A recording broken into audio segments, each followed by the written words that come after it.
kuhamba kanjalo-ke ubaba wami.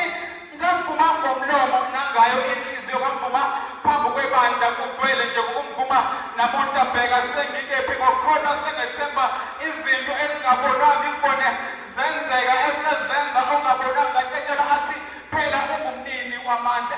Ngeke ngaqephuzi ngayo le ndoda ngegeqe amagula ilanga lize liyoshona ngenani eyasithenga ngalo esiphambanweni ngegazi kanye nemivimbo ihluphekela thina ngamathe bemfela bethi lona uthi uyinkosi yamaJuda ngiyazisa ngezihlupheko ezehlela ubaba wami.